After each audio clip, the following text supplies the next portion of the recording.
In the southern Indian state of Tamil Nadu, a classical dance form has evolved that draws as much inspiration from the power and beauty of nature as it does from the poetry of devotion.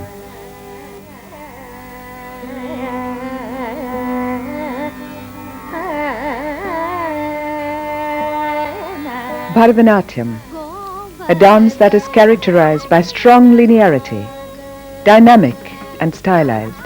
It is also highly precise in its execution and timing.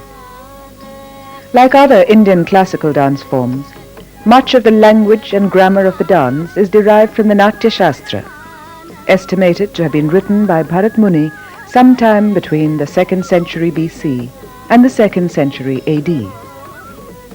Another ancient text, the Abhinay Darpana, has guided the evolution of Bharatanatyam through the centuries and continues to do so even today. The thematic corpus of Bharatanatyam today is drawn largely from the wealth of mythology and philosophy that India is blessed with.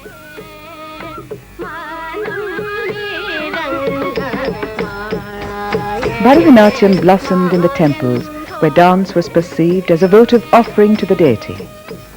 In fact, it is believed that music and dance, as a spiritual heritage, were handed down to the mortals by the gods and goddesses themselves.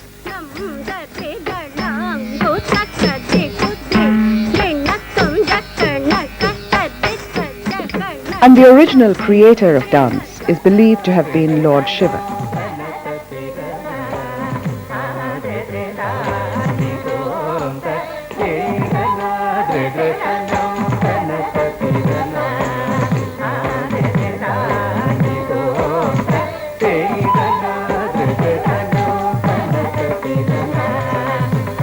This aspect of Shiva is known as Nataraj, or the Lord of Dance.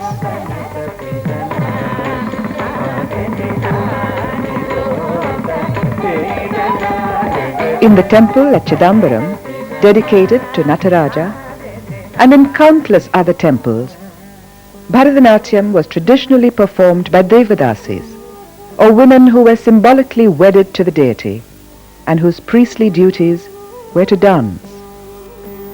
The fact that Bharatanatyam survived down the ages is largely attributable to the dedication and piety of the Devadasis.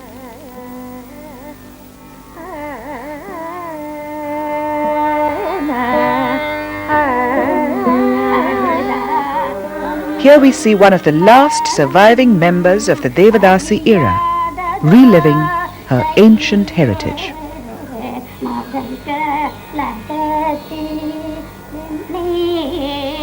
Over the years, the dance survived the so-called anti-Devadasi movement during colonial rule and witnessed a renaissance, thanks to the concerted effort of groups of individuals who took Bharatanatyam to the pinnacle on which it stands today.